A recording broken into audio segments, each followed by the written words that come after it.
critérios científicos racionais.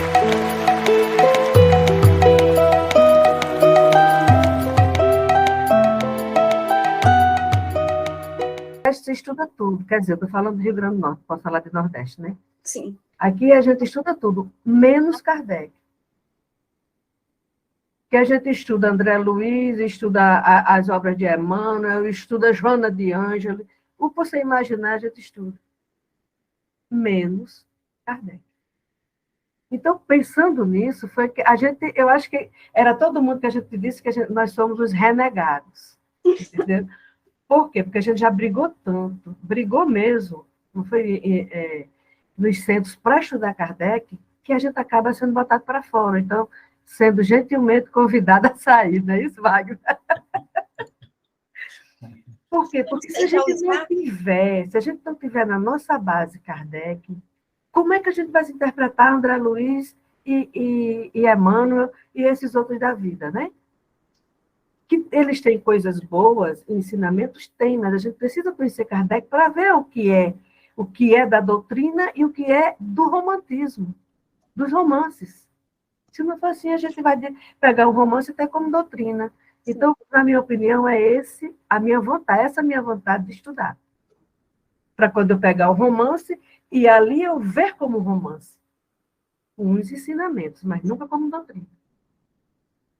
Eu vou ficar calado, porque se vocês me deixarem falar, não é um problema, viu?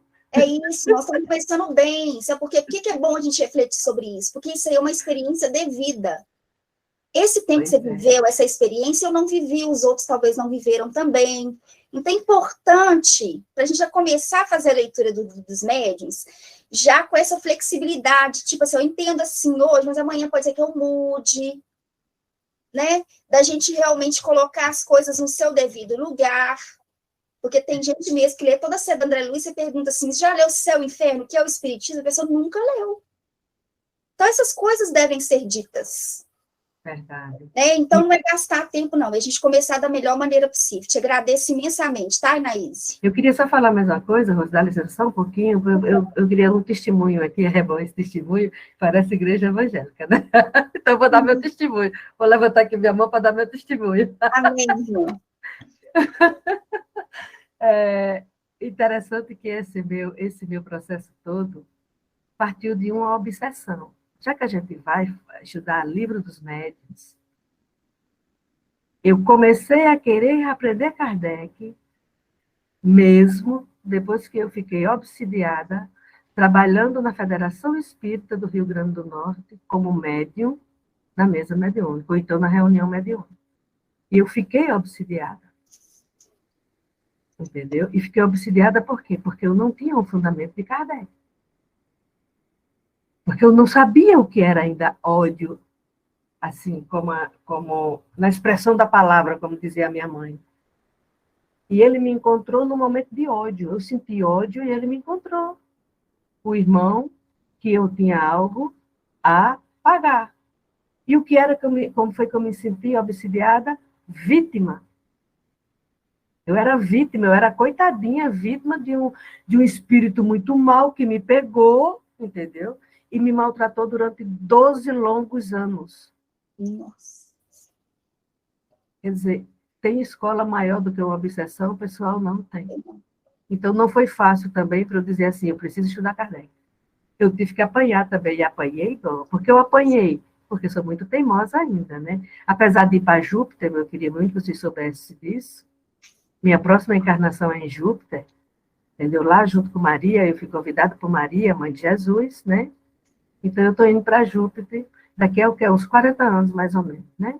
102 anos, está bom para ir para lá. Então, é isso. Pessoal, olha, o estudo comigo vai ser assim, brincando. Não fico com inveja, não, que eu chamo vocês para ir para lá, viu, também?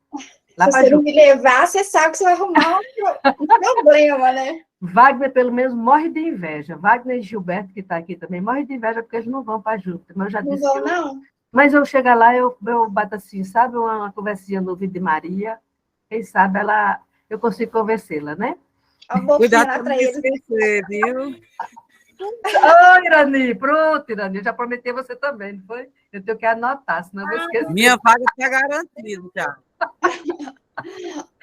Ô, pessoal, Wagner, deixa eu desligar, porque senão a gente não estuda. beleza. Ô, Wagner, primeiro o Sim. personagem principal. Apresenta o personagem principal aí, para a turma conhecer. Seu Hector. Hector. O Hector ele é neto do Hector D'Urville, né, um magnetizador francês. E ele é Entendeu aí, meu, gente? O Hector? Hector, ele é meu assistente, né, meu fiel escudeiro. Então, quando eu vou viajar, ele sempre vai comigo. Não dá para ver Hector, não, Wagner. Fecha ele mais, Tá por favor. cortado. Arreda ele um pouquinho para cá. Isso aí, agora vai dar para ver. Bom, Ó, o então, Hector. o Hector ele Mas está fica chateado. Pois é. Assim, eu fico com ciúme também, o pessoal, quando eu levo ele para os cursos, o pessoal quer tirar foto com ele, né? Não quer tirar foto comigo, né? Eu fico enciumado também. Mas, brincadeiras à parte, ele me ajuda, né? Para mostrar os órgãos do corpo e tal. É muito legal. Então, ele está sempre, quando eu abro a câmera, sempre ele está do meu lado aqui, né? O fiel escudeiro. Então, não se assuste não, porque Hector é bonito assim mesmo, tá? Mas, Rose, eu preparei, na verdade, aquela parte que eu te falei, né? Do livro dos Espíritos, para a gente ter como uma referência, uma base, digamos assim, né? Já que a gente vai falar sobre o livro dos Médiuns, eu preparei da introdução os 5 primeiros itens da introdução, se você quiser que eu apresente, ou se você quiser ou desejar já ir direto para a introdução do livro dos Médiuns, tranquilo também. Não, vamos fazer conforme a gente planejou. É porque é o seguinte, gente, só para clarear aí, o nosso estudo vai ser do livro dos médiuns. Mas para se ter um entendimento sobre a própria introdução. Vai ter como falar, não? Vocês estão ouvindo? Estou ouvindo. Não, mas estou ouvindo, só estou ouvindo você. Ah, meu vizinho está começando a festa dele. Ah, mas dá para ouvir não, graças a Deus. Então, para se ter um entendimento da introdução do livro dos médiuns, é preciso que a gente entenda a grandeza do livro dos Espíritos e a própria introdução do livro dos Espíritos. Né? Porque o livro dos médiuns é o desdobramento de uma parte do livro dos Espíritos.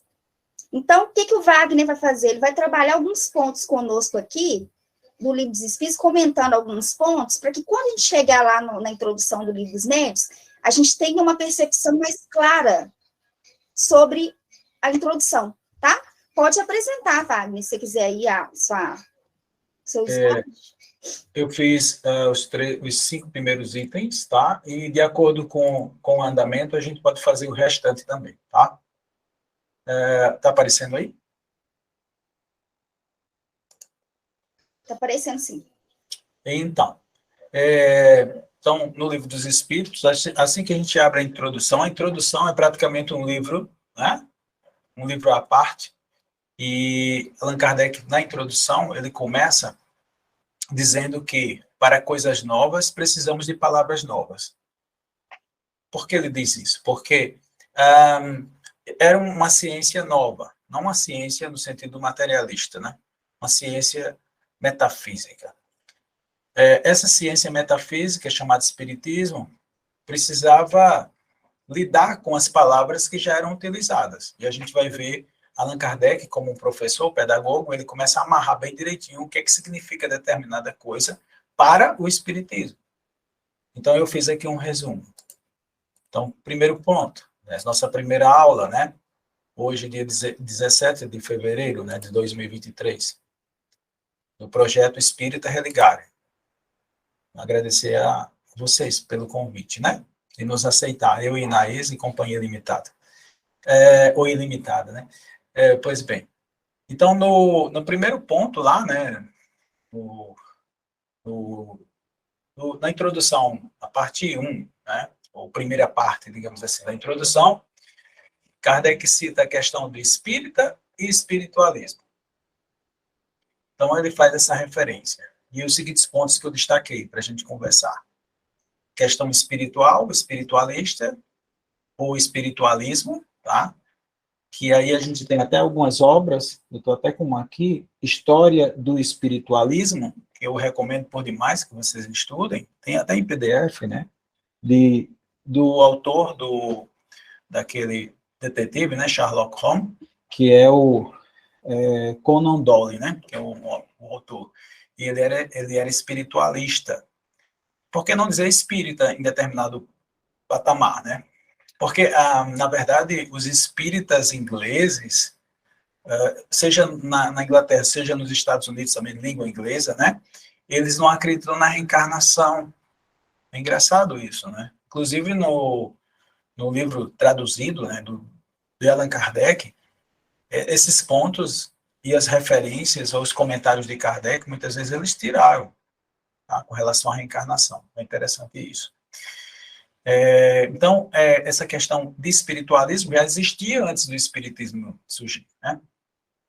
E tem o seguinte, o espiritualismo é o oposto do materialismo. Então, a gente tem uma pessoa que acredita além da matéria, tá? Não necessariamente ela acredita na reencarnação.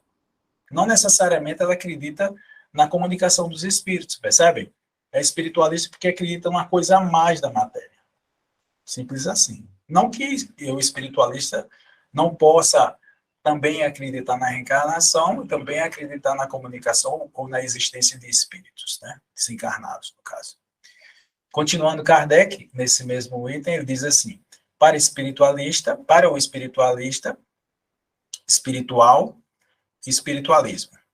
E para o espírita, né, nós temos o espiritista, né, ou, quer dizer, espírita ou espiritista, que são sinônimos, tá? Tanto faz a gente ser chamado de espírita ou espiritista, espírita e espiritismo. Então, o que é para o espiritualismo?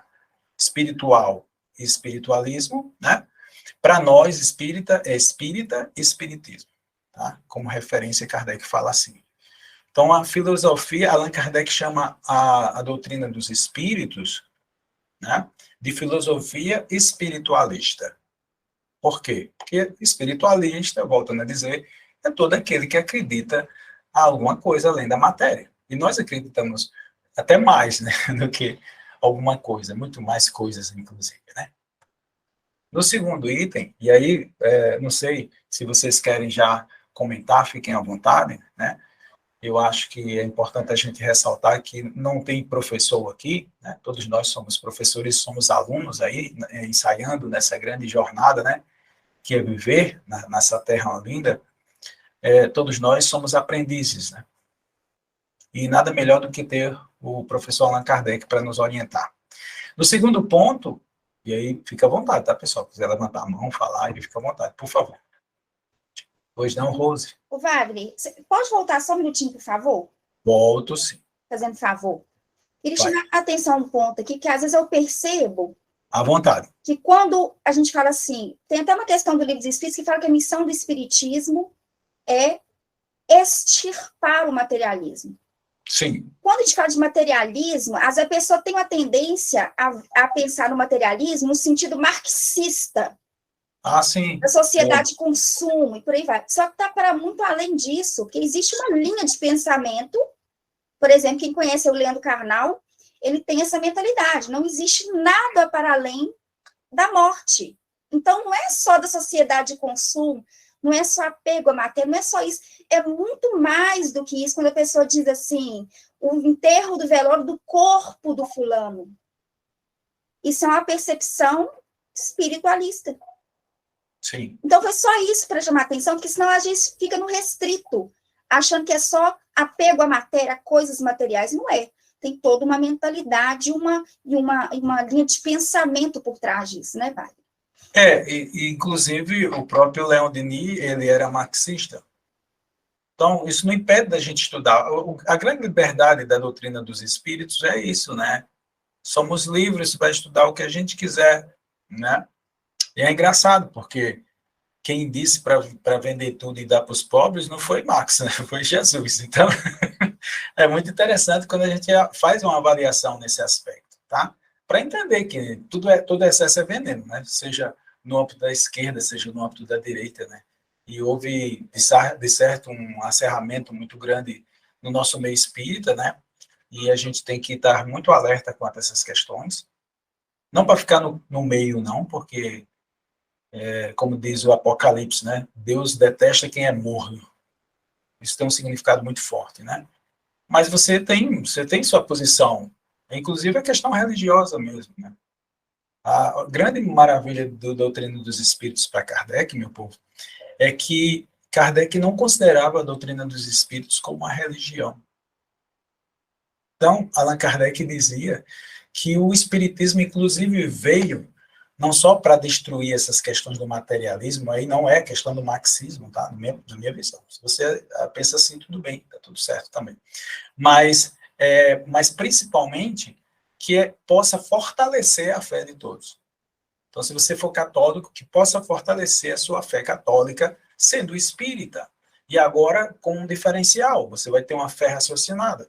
Se você for protestante, você vai ser um protestante espírita também dessa mesma forma, assim como um muçulmano. Por incrível que pareça, na época de Kardec, como muitos países, colônias francesas eram de ordem muçulmana, tinha muito muçulmano, inclusive até hoje, tem muito muçulmano lá na França.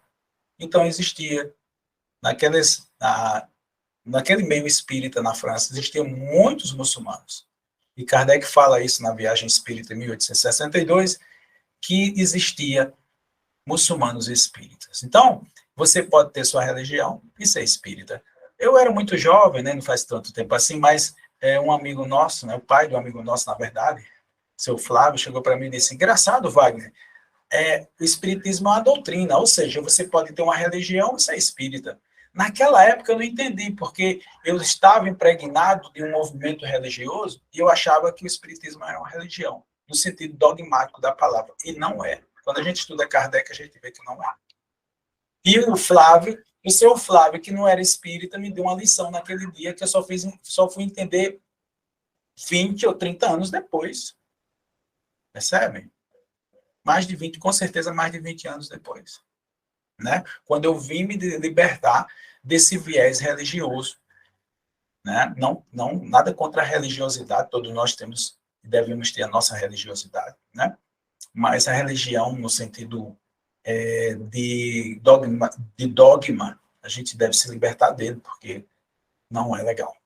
Podemos continuar? Se vocês quiserem falar, fique à vontade também, tá? E inclusive, deve não concordar comigo, que eu adoro. Quando as pessoas não concordam, eu aprendo mais. Né? Eu tenho essa visão também.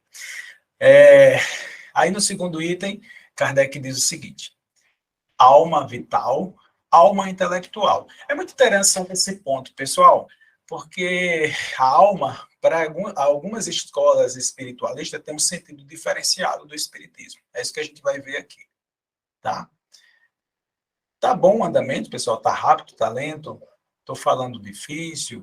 Tá bom? Tá tranquilo? Podemos continuar assim?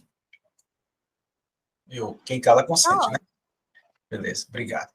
Então, alma vital, o princípio da vida material, para os seres orgânicos.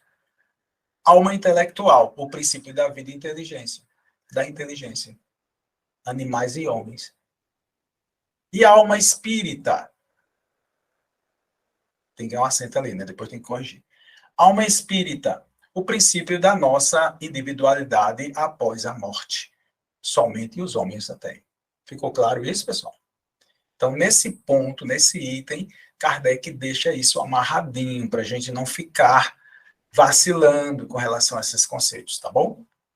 Vamos para o item 3. Então, aqui é o tema da alma, no item 2. No item 3, as mesas girantes ou dançantes. Existem obras incríveis falando sobre essas mesas girantes. Kardec, inicialmente, achava que era magnetismo. Porque Kardec já estudava magnetismo. Quando ele via aquelas mesas subindo, ele dizia assim, não, isso aí é o poder do magnetismo. Só que depois as mesas começaram a responder perguntas. Aí ele disse, tá brincando, né? A mesa está respondendo pergunta? A mesa não tem cérebro, tá respondendo pergunta? Como assim? Aí ele começou a estudar. O que todos levavam como uma brincadeira, Kardec levou a sério. É muito interessante isso, né? Como até, entre aspas, no meio da brincadeira, você pode encontrar seriedade. Kardec tinha essa capacidade, né? De aprender com tudo. Então, ele diz, falando sobre as mesas girantes ou dançantes, ele diz o seguinte, parece ter sido o primeiro na América do Norte. Então, essas questões, Kardec, ele não tinha certeza, mas parecia que isso tinha surgido primeiro lá na América do Norte, né? Nos Estados Unidos, para ser mais específico. Não sei se no Canadá, mas Estados Unidos sim. as irmãs Fox e todos mais, vocês já devem conhecer um pouco disso também, não é? Já ouviu falar. Depois propagou-se rapidamente pela Europa. Então, na Europa como um todo, tem notícias, inclusive, na China e no Japão também, tá? E por outras partes do mundo. Há relatos, inclusive, aqui no Brasil, mais especificamente na Bahia, de mesas girantes e dançantes por aqui. Interessante isso, né? Então, o início de tudo começou com as mesas girantes e dançantes. Então, foi uma invasão organizada, né, pela espiritualidade para mexer com o povo, para mexer com os cientistas, né? Como Kardec era um cientista. Na quarta questão, para depois a gente passar para a quinta, e depois vamos direto para a introdução do Livro dos Médiuns. Então, mesas girantes e dançantes, continuando aí, tá, no item 4, o Conselho do Invisível, da adaptação de um lápis, então, passou dessas mesas agora para adaptar uma cesta, um lápis, tá, nessa cesta, e as pessoas colocavam a mão na cesta, e a cesta começava a se movimentar e fazia frases, depois textos, e por aí vai. Tá? Depois passaram a usar uma prancheta. Então, foi avançando de uma cesta, foi para uma prancheta. E acontecia na presença de algumas pessoas e um poder especial, que eram chamados de médiuns. Então, tinha que ter médiuns para poder o fenômeno acontecer. Tá? Então, Kardec também observou, além do processo da apresentação dessas entidades, ou desse processo aí, que ele, até então ele não sabia nem o que era. Foi mais incrível, foi que o próprio fenômeno se definiu, porque ele não sabia o que era aquilo. Né? Então, no item, espíritos ou gênios, né? Eles se revelaram como espíritos ou gênios. E Kardec sabiamente coloca como espíritos, né? Como espiritismo, porque justamente foi o início dessa ciência, e por aí vai. Tudo começa aí. Então, depois foi diretamente o lápis na mão do médium. Viu a necessidade que, na verdade, não tinha necessidade da prancheta, nem da cesta, bastava colocar a mão do médium, o lápis na mão do médium. Então, ele dizia assim, algumas vezes as mensagens vinham além do alcance intelectual do médium. Então, era incontestável, o médium era uma pessoa simples, não tinha aquele palavreado avançado, e as mensagens eram de teor moral, de teor, não moral na questão religiosa, tá? Moral na questão das grandes transformações da Terra, né? De grande intelecto, de grande alcance filosófico. E quando você olhava para o médium assim, dizia, como assim? Né? Esse médium está produzindo isso? Né? Então, Kardec tinha isso como uma prova também, que não era um médium. Tá? E também não era sonambulismo, que Kardec conhecia o que era sonambulismo. Depois a gente vai falar mais sobre essa questão do sonambulismo. Jaqueline, pois não.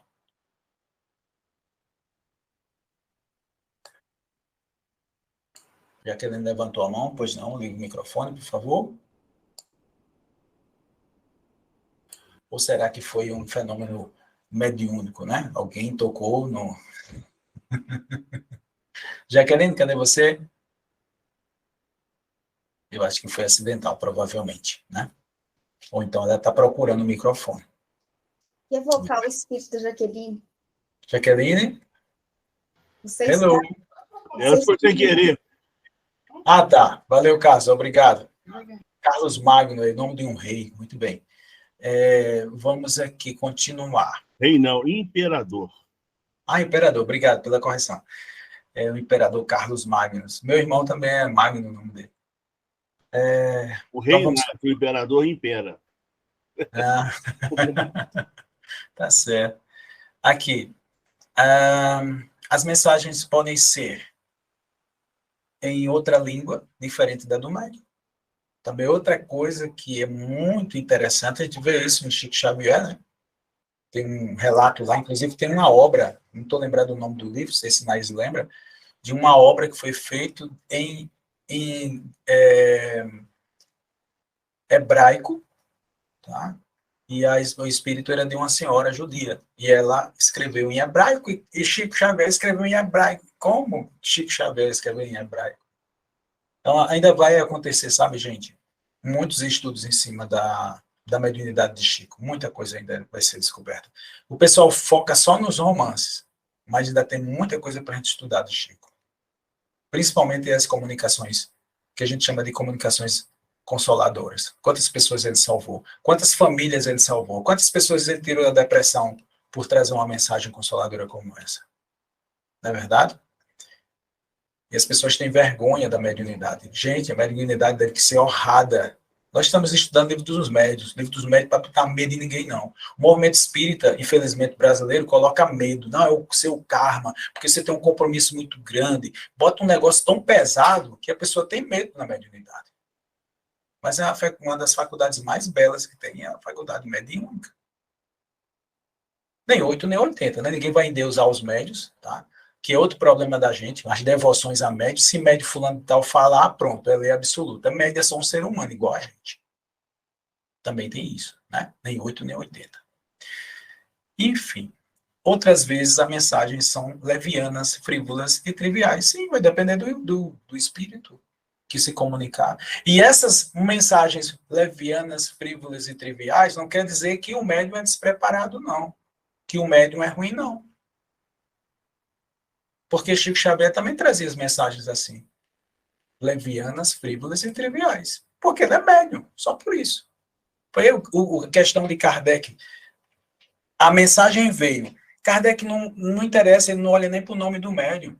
Ele não olhava, raramente você vê nome de médium nas comunicações que Kardec registrou nas revistas espíritas. Porque o que interessava para Kardec é o teor moral daquela mensagem. E não porque veio de médium tal. Percebe? Então, esse é no item 5, tá? Com relação já à mediunidade, né? Ok? Então, a caligrafia do espírito, a assinatura, né? Existe até pesquisa sobre isso. Que Chico Xavier fazia assinatura mesmo da pessoa, né? Então, é comum, e alguns médiuns, não todos, né? São médiums mais mecânicos, que tem assinatura do próprio espírito. Tá?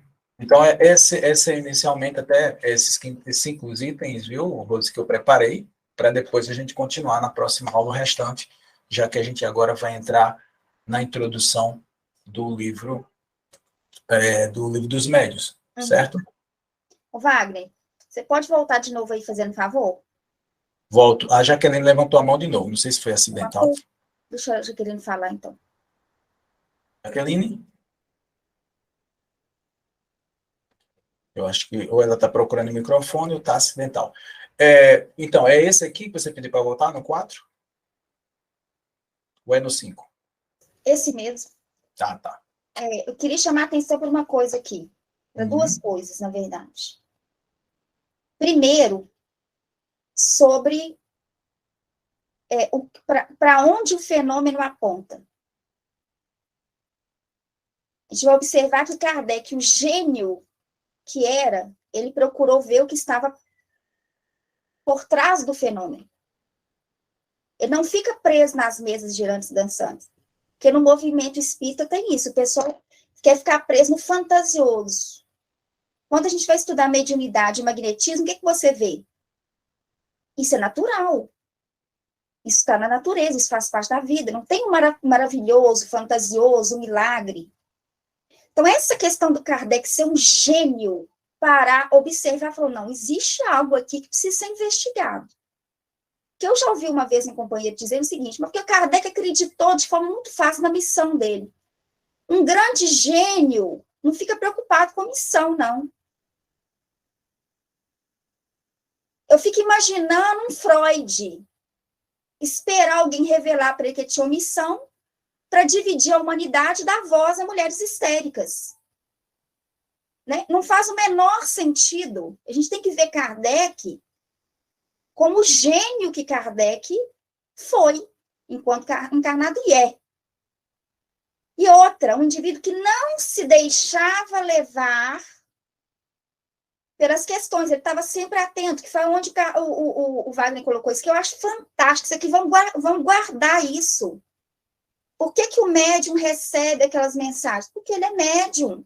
Cabe ao grupo mediúnico analisar. Isso é ciência espírita. Vamos analisar? Está errado onde? Como? Inclusive, tem as experiências lá no final do Livro dos Médiuns, né, Wagner? Se eu não me engano, tem uma lá que ele denominou como sendo brossoar, você lembra disso? E aí, quando ele foi avaliar, ele falou, mas não tem nada a ver com o modo, a escrita, porque isso é espírito de pesquisa. Então, cabe a nós desenvolvermos isso, a identificação dos espíritos. É o que, inclusive, quem estava participando do estudo do Livro dos Espíritos agora, a gente estava falando sobre isso. Não tem como os espíritos inferiores ficam no raso. Tem como, uma hora ele vai se revelar. Então, isso é importantíssimo para a gente aprender com Kardec. Do mesmo modo que lá na Transfiguração do Tabor, naquele momento extraordinário, vem uma nuvem luminosa e eles ouvem uma voz que dizia, este é meu filho amado em quem me comprazo. A ele ouvi. O que é o mais importante? É a comunicação? Não, é a fala, é a ordem, é a orientação. Qual que é a orientação? A ele ouvi. Pedro estava preocupado em fazer uma barraca para eles dormirem. Vamos fazer uma tenda aqui, vamos ficar só aqui, nós três aqui, ó. Aliás, nós três não, ele falou, vamos construir uma tenda para ti, uma para Moisés, outra para Elias, porque o fenômeno é isso, é encantador. Tá, mas qual que é a utilidade disso? Aí vem a nuvem luminosa para estragar o barato do Pedro, este é meu filho amado em quem me compraz, a ele ouvi. E para acabar ainda de fechar, Jesus desce lá do monte e vai atender a multidão que sofre. Se isso não é uma mensagem direta para nós, eu não sei o que é. Mas o povo gosta do fantasioso. Gente, mas está aqui, nós estamos nas primeiras linhas da introdução do Livro dos Espíritos. A gente não pode deixar passar despercebido isso. Que é maravilhoso. Kardec é um gênio. Um gênio. Era isso que eu queria falar. Obrigada. Jaqueline levantou a mão de novo. Maria Lúcia levantou. A Maria Lúcia. Perdão, Marlúcia. Tudo bem. Boa noite aí. Vocês, né, muito obrigada por essa oportunidade, agradecer, mas uma coisa também que me chama a atenção nessas explicações é todo o esforço do Kardec, né, a disciplina, o rigor científico que ele tem em analisar, como você falou, né, Rose, e ele analisa, assim, imagina a mediunidade em todos os locais ali, despontando em vários países, né, ao mesmo tempo. E foi necessário que ele fizesse também a revista, né, espírita, para que ele compilasse tudo isso. Então, eu fico imaginando que trabalho enorme de compilar, de comparar, de ver, né, o teor moral, como o Wagner falou, porque isso demanda muito tempo, demanda uma experiência, uma maturidade que o Kardec já possuía, né? E que essa disciplina, para a gente, é um grande exemplo, né? O esforço, o estudo que ele tem. Então, isso, assim, eu fico encantada com todo esse processo, e como que tudo é muito coerente, né? Ele vai explicando tudo de uma forma, assim, bem didática, dando exemplo, né? Por exemplo, lá no livro do que é Espiritismo, como é que uma pessoa vai falar de um livro se não lê o livro, né? Como é que ele vai falar sobre metalurgia se ele não entende as bases, né, do estudo de metalurgia? Então, é muito sério, ele já coloca isso desde o início. É necessário que a gente compreenda, estude, analise, para a gente ter esse discernimento e saber aonde que nós estamos caminhando, né? E o objetivo claro do que é o Espiritismo nesse sentido para a gente, né? Sim, obrigada. Perfeita a sua colocação, viu, Marlúcia? Muito obrigado. O Wagner e Naís têm pesquisas aí a respeito das obras de Kardec. Conta aí, Wagner, quantas obras Kardec tem? Pois é, as obras são contadas em 32 obras, né? 32. São, por baixo, 20, se a gente for contar em termos de livros, são 22 livros, 23 livros, né? Se a gente for contar uma por uma. Então, essas obras, elas têm que ser muito bem estudadas por nós. Você falou uma coisa, Marlúcia, que a gente já tinha conversado, eu, a Rose e a Inês, que o objetivo da gente foi apresentar essa introdução do Livro dos Espíritos para a gente ter um norte, né, fundamental para nós, mas também a Revista Espírita, que foi recomendada por Kardec, né? Que a Revista Espírita era o laboratório dele. Uhum. Inclusive, a revista Espírita corrigia as obras de Kardec. Porque no Livro dos Médiuns ele dizia que não existia possessão. E na Revista Espírita ele disse que sim, ele viu que existia possessão, no caso da senhorita Júlia.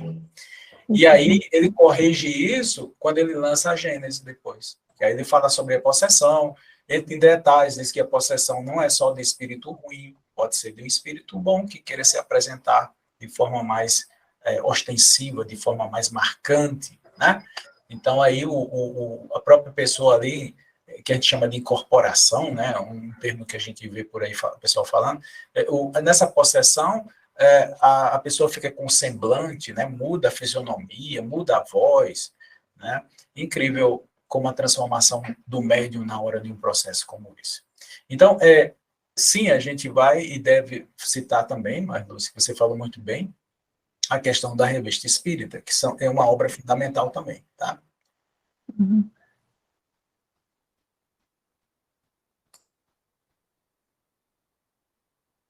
Rose, a gente já vamos direto para a introdução lá no Livro dos Médiuns? Podemos sim, Wagner, por favor. Inês, você me ajuda na leitura hoje? Opa, ajude sim, amigo. Vou só aumentar aqui um pouquinho. Certo. Isso também faz parte da idade. Obrigado. A idade vai chegando e vai deixando a gente mais longe das letras. Vai nos afastando das letras. Vamos lá, então, a introdução do Livro dos Médiuns.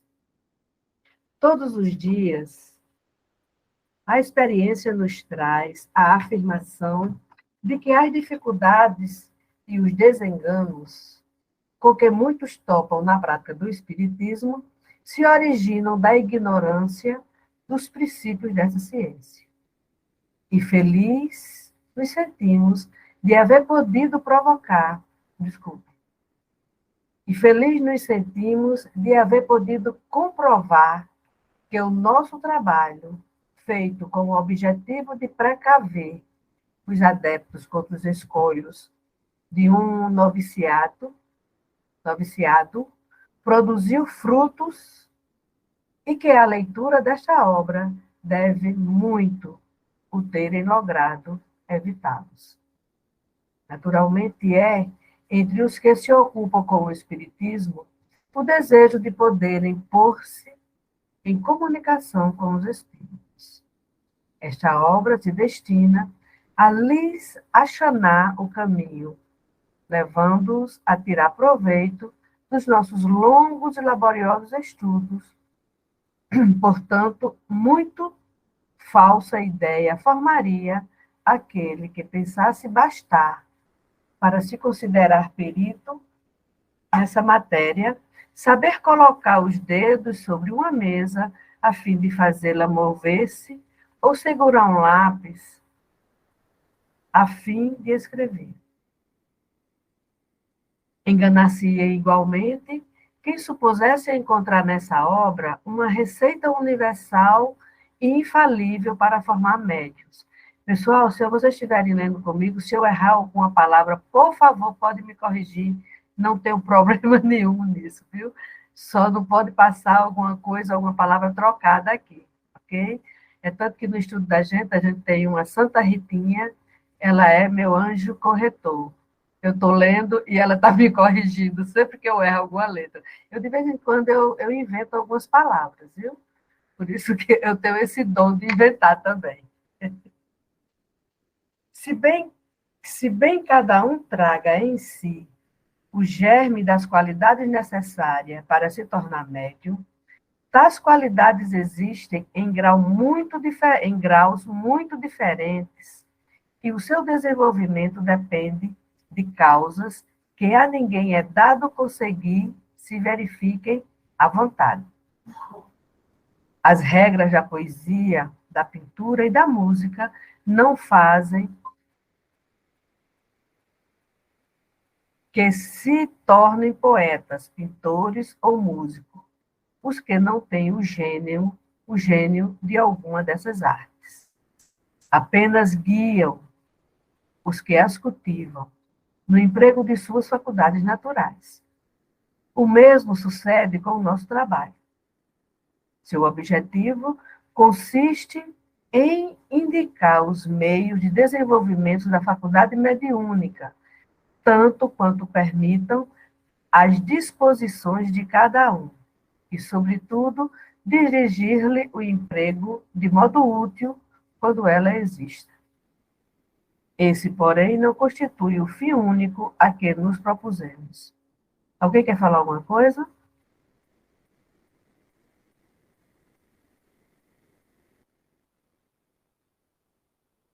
De par com os médiuns propriamente ditos, há a crescer diariamente uma multidão de pessoas que se ocupam com as manifestações espíritas.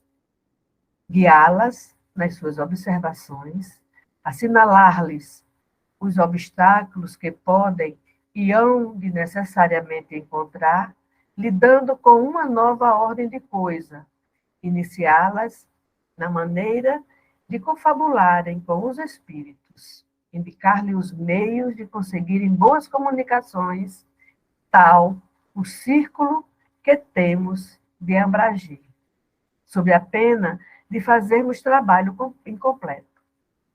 Ninguém, pois, se surpreenda se encontrar nele instruções que, à primeira vista, pareçam descabidas.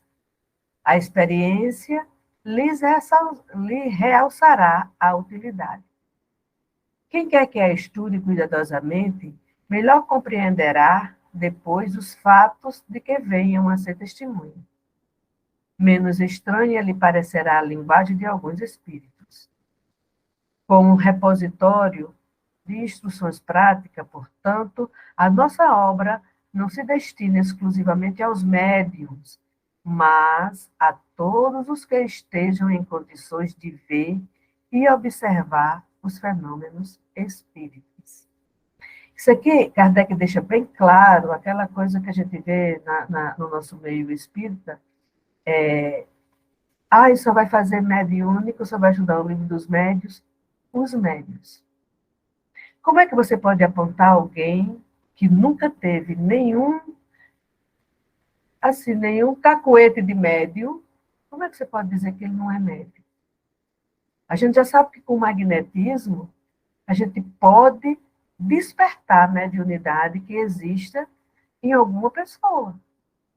Então, se aquela pessoa nunca foi magnetizada, se aquela pessoa... A gente não pode nem afirmar que ela é e nem que não é médium, a não ser pela experiência. Ninguém tem um crachá e nem tem um letreiro na testa, sou médium. Não tem.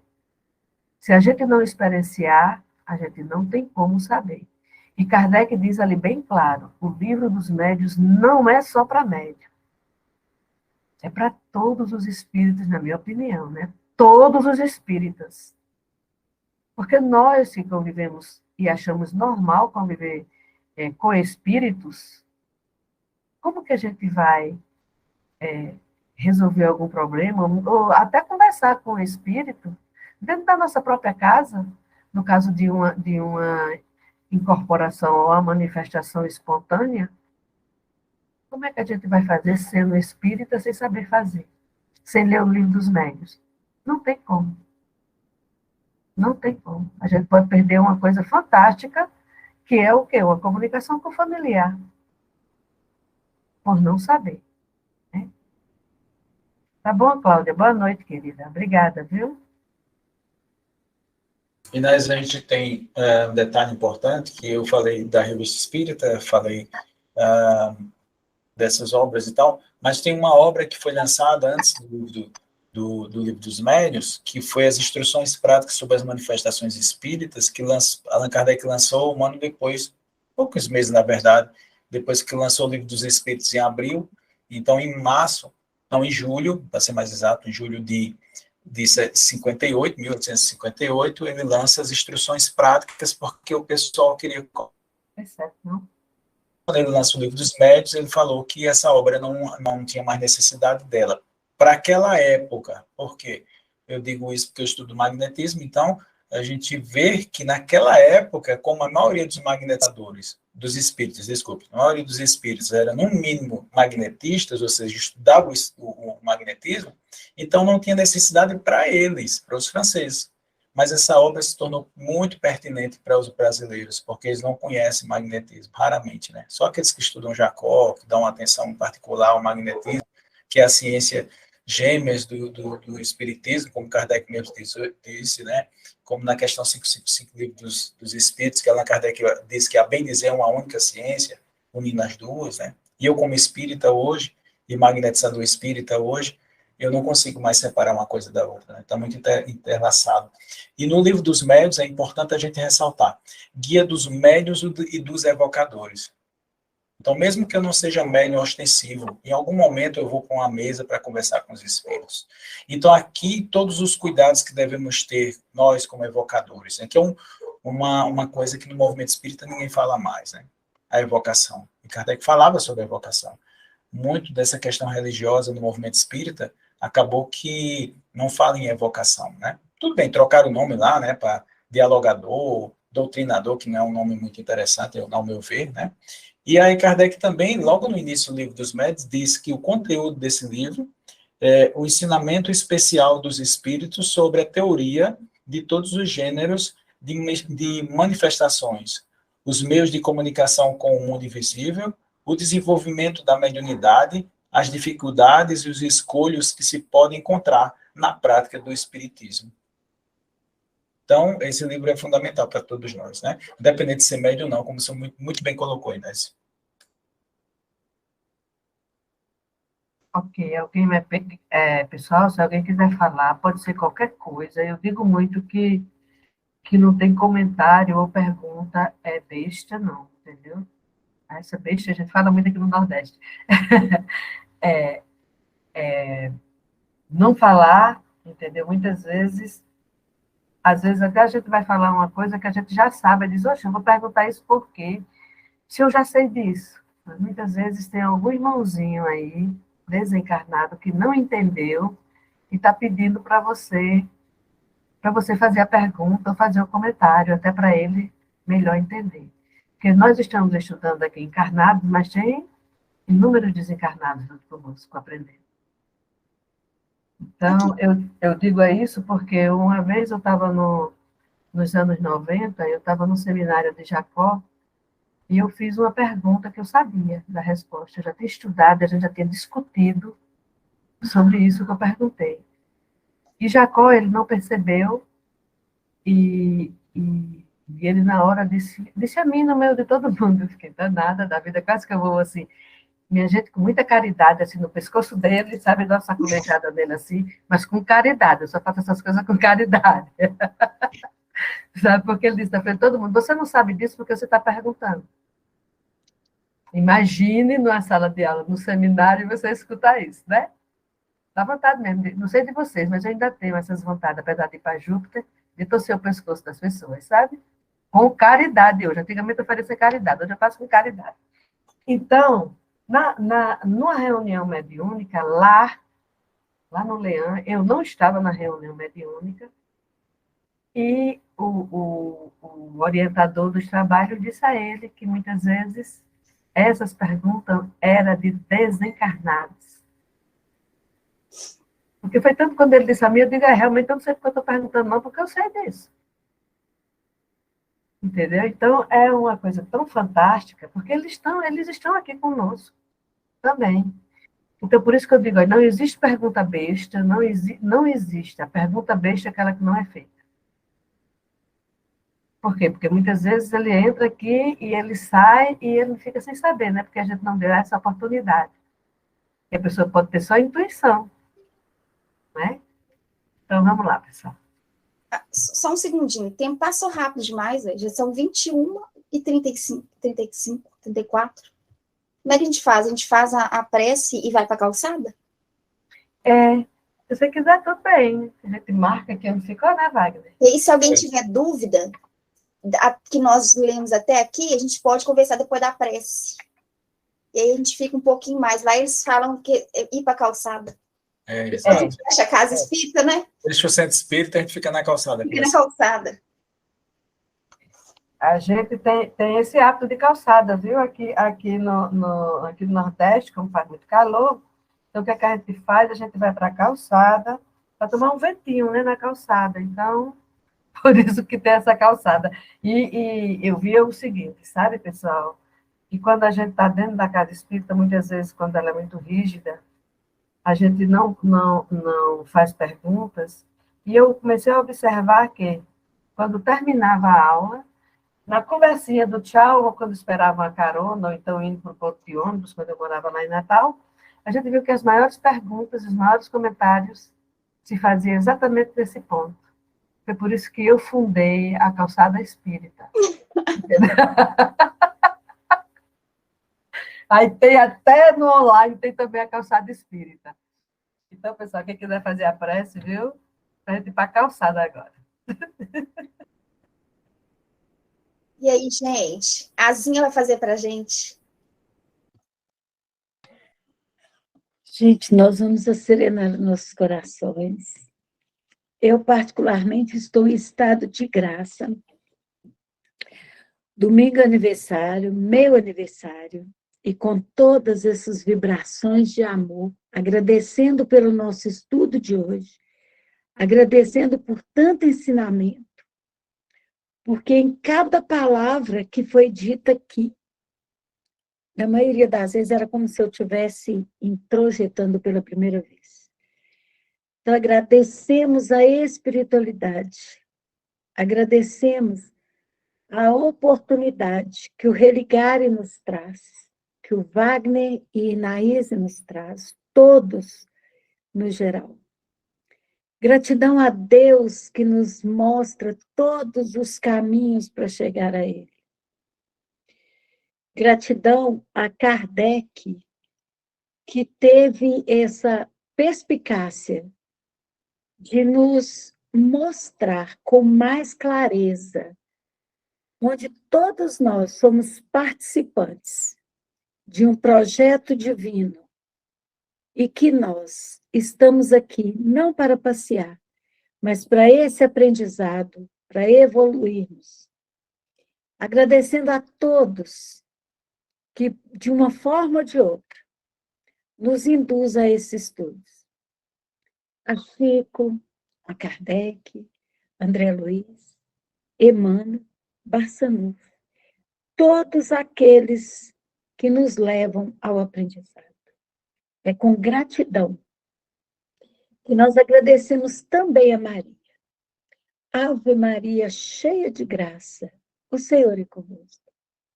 Bendita sois vós entre as mulheres. Bendito é o fruto do vosso ventre, Jesus. Santa Maria, Mãe de Jesus, rogai por nós, pecadores, agora e na hora do nosso desenlace. Que assim seja. Muito obrigada, Zinha. Bora lá para a calçada, turma. Quem quiser fazer algum comentário, quem quiser fazer alguma pergunta, aproveita aí dos meninos aí, ó, de Wagner e Inaíse. Rose, eu acho que já pode desligar a gravação, né? Pode. Tchau, Então, tchau, gente. Feira. Uma Tchau, boa noite para Claudineide. vocês. Boa noite, querida. Tchau, Claudineide. Se vocês quiserem, inclusive sobre magnetismo, né?